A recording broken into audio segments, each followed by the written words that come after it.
Hey everyone, welcome back to episode 3 of Building My Trike. This morning I made these little doodads. It's a carbon fibre tube and it has a needle roller bearing on the inside. Just there. And there is a thrust bearing on that side. So that is for the steering mechanism for the front wheels. So it's, I don't know what you call it, sort of what the wheels attach to, and then I'm going to weld on the top of that a machined piece that the wheel bolt screws into. So yeah, that's going to glue into the little arch bit that I've mocked up. And I also made these little things. So just a bearing with a little spacer in between.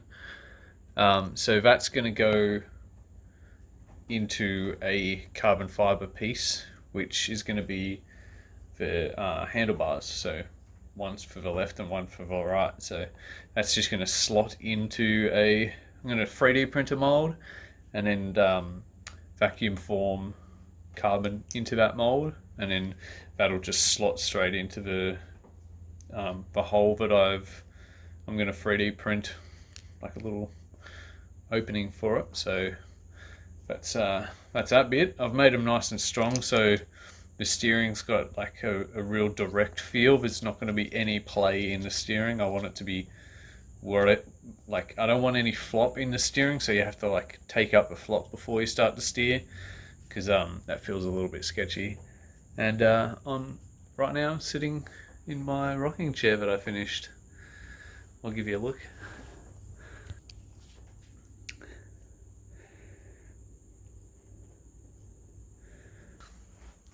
I found it on the side of a road a couple of months ago, and it was lacquered in like a black lacquer. So I stripped it back, broke it down, sanded it and oiled it, and then reupholstered it with some leather. Great news, I just got my LED torch in the mail today. Here it is. It's really small. It's only 40 millimeters across, I think. Yeah, 40 millimeters across. So I was recommended a motorcycle LED light, which is 1,000 lumens, about 10 watts. But that was like a 55 mil diameter, and this one's only a 40 mil. So smaller equals better, which means less of an air opening at the front. And this one comes with its own battery. So individual battery pack means I don't have to run off the batteries that'll be powering the indicators and all the other things on the bike. Unlike the one that I was recommended, which is the 1,000 lumen motorcycle one, this one has multiple light settings. So it's not just one standard light setting. So I think the lowest is a 200 lumen, like I can use that as a running daylight. And then it's got a 1,000 lumen, a 1,300 I think, and then, no, 1,000 lumen, 2,400 lumen, and up to 3,200 lumen.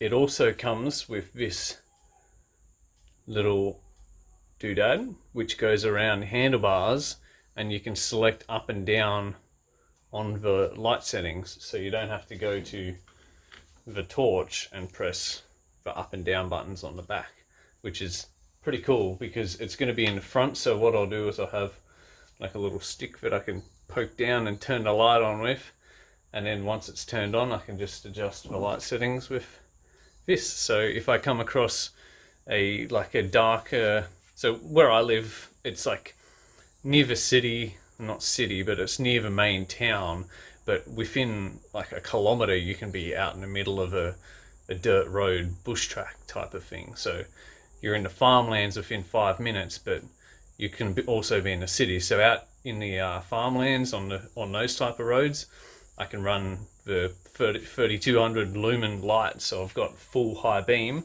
and then once I get back into the city, drop it down to 1,000, and then on the ride home, just put the 200 lumen daylight running light on. So yeah, it's pretty good. So right now I'm gonna measure out where I can cut a hole and measure this up and stick it in.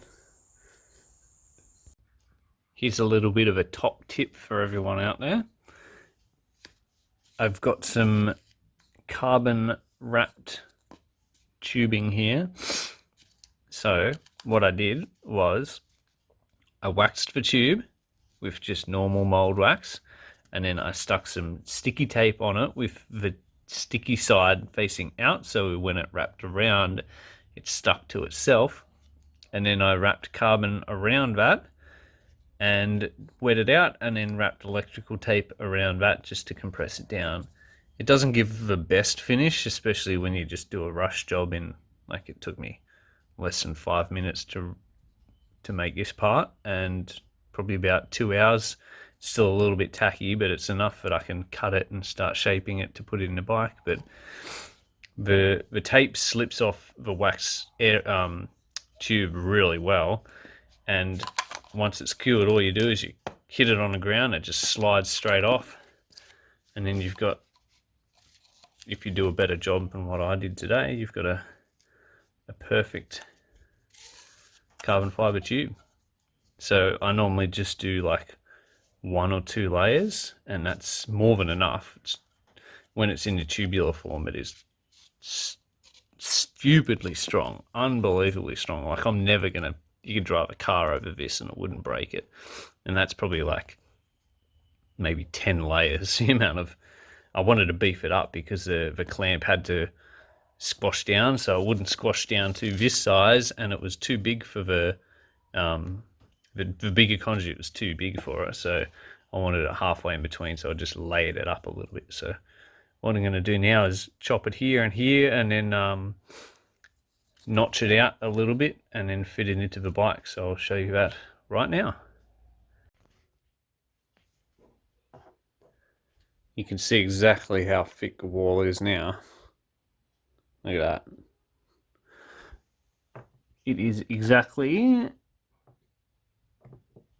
2.44 millimeters to 3.2 millimeters. I notched this carbon piece out so it would fit around the opening of this 3D printed inlet. You see the little notch there. So what I've got is some glue on it at the moment, and then the tape's holding it in place. So what I'll do is come back in an hour when the glue starts to just go squishy like Play-Doh, and I'll see if I can manipulate the bit of carbon into the exact position that I want it, because it's roughly where I want. It's as close as I think I need it, but in about an hour I'm going to come back and double check that it's absolutely perfect and everything's okay before I leave it to set overnight. So I don't want it to accidentally set in the wrong position and then find out that this light's not going to be pointing in a straight line or too high up or too low to the ground. So I just want it absolutely perfect. So we've got the little remote control there, and the light, according to the instructions, you can turn it on and off with these buttons and turn the brightness up and down, or you can just use this controller which has got a plus and a minus, which is basically the same, on and a minus. So we'll go outside. Oops. And I'll show you how bright it is.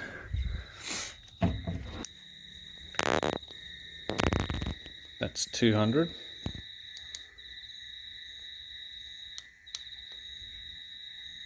1,000. 2,000.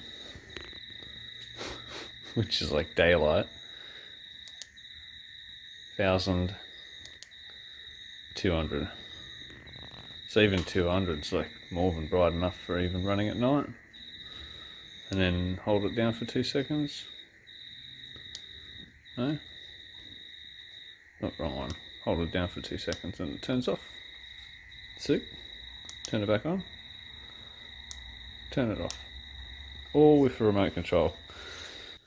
I don't even need to get in there with a long stick like I was saying. to turn it on and off. I can just, providing that it's plugged into the battery,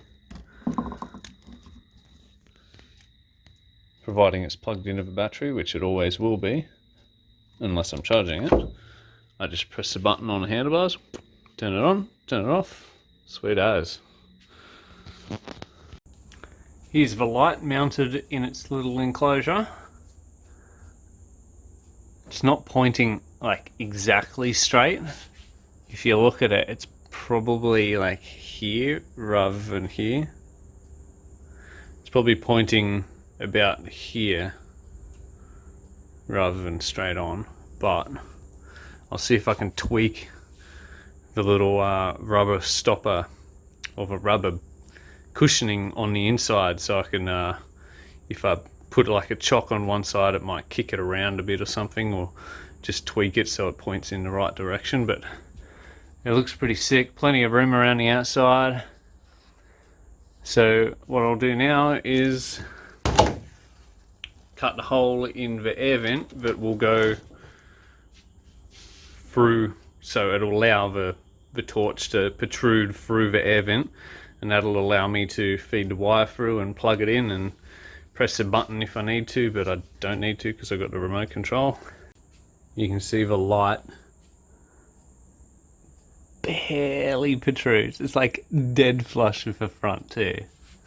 That's so good.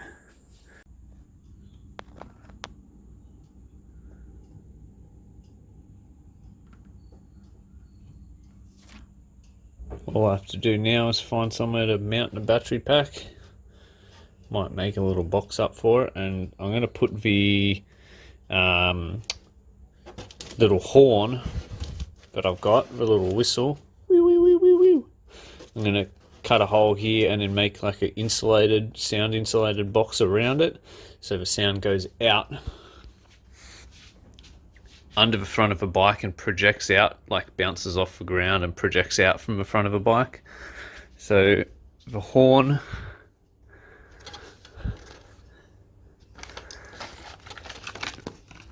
is here.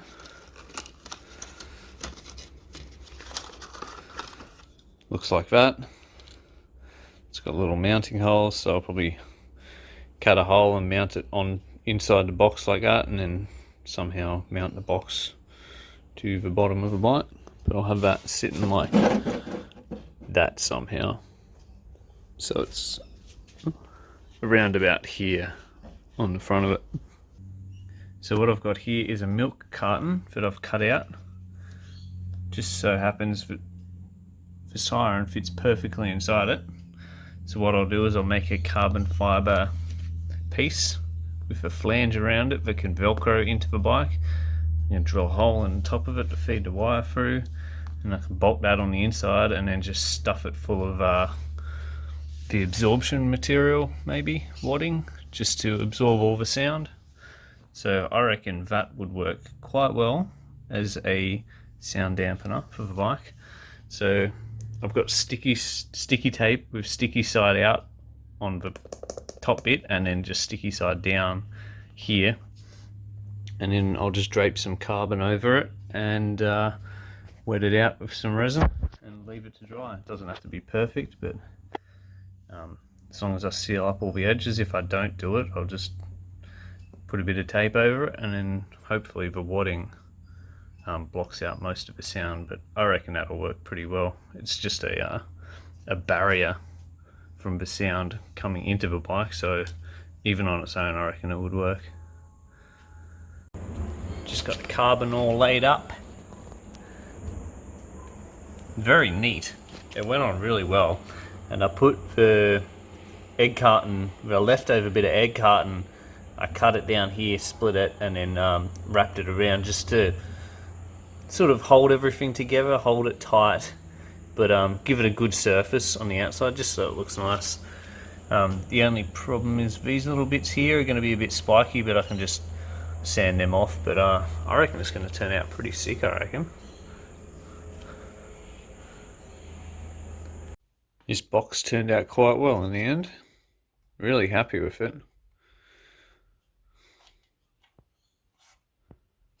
All I've got to do is put some sound packing in there, and I've got, well, I've got to get some more, but I'll be putting Velcro around the edge of it like that. So I've got to trim to that size Velcro, and then I'll do the same in the bike, so you can just Velcro it in. Here's the siren box finished.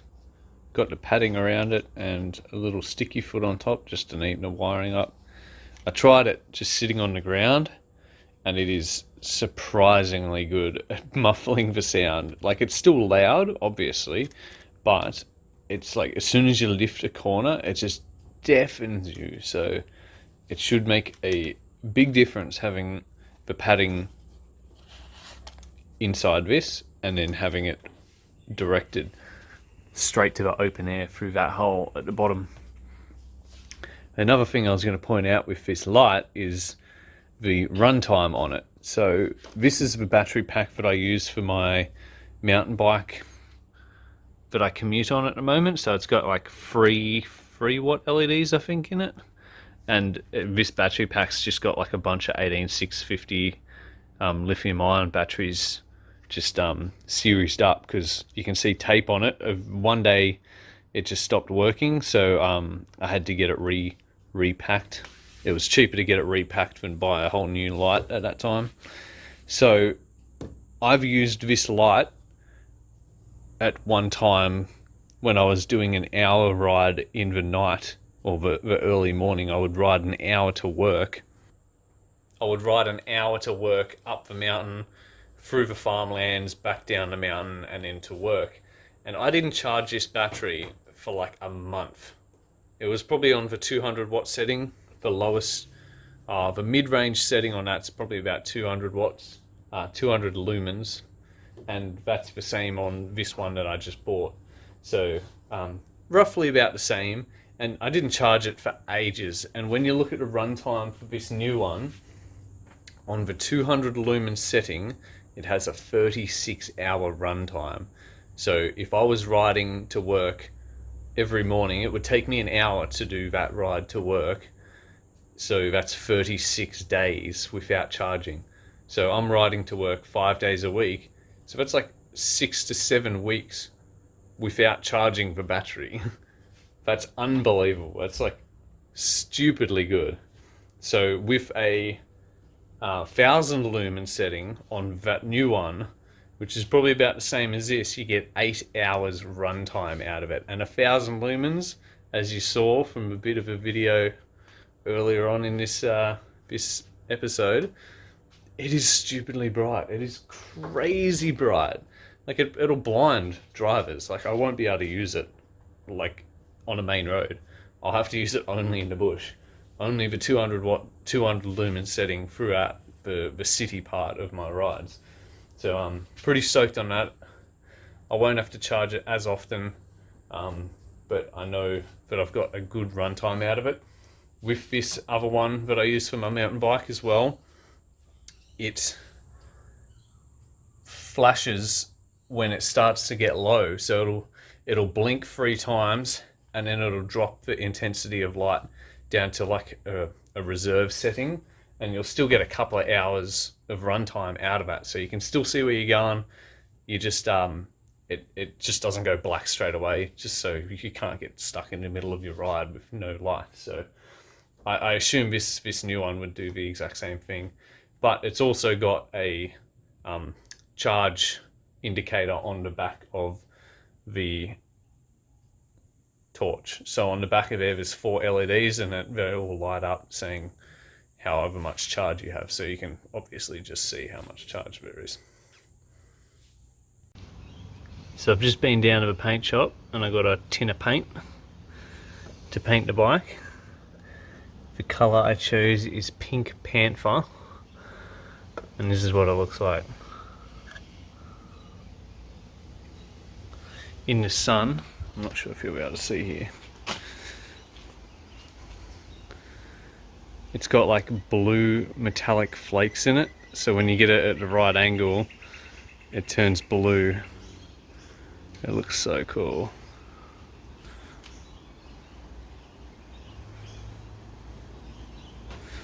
That's definitely going to stand out, I think.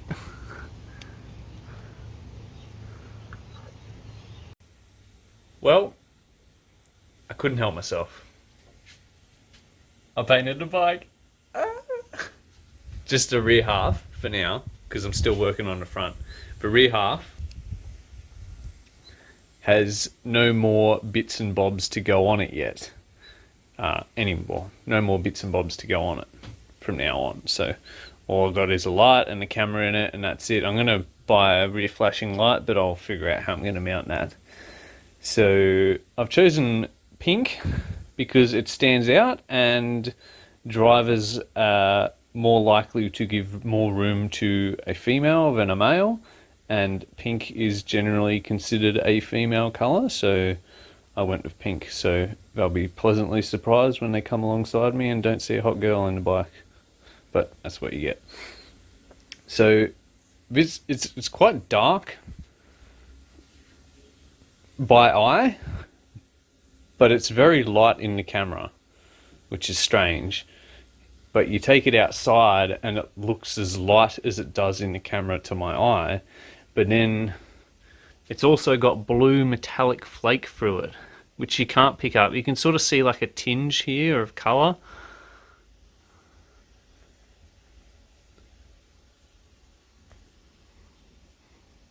It doesn't really show up in the camera, and it doesn't do it justice, but in the right angle, the fairing goes from pink to blue, like metallic skyline blue. It looks so cool. So as you drive past, or as I ride past, it'll be like changing colour.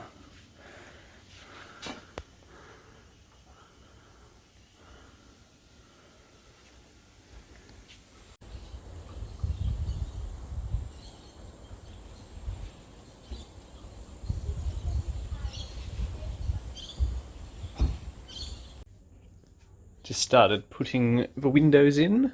Got the first one in on either side. I ran out of sticky tape, double-sided tape, so I'm going to have to get more of that.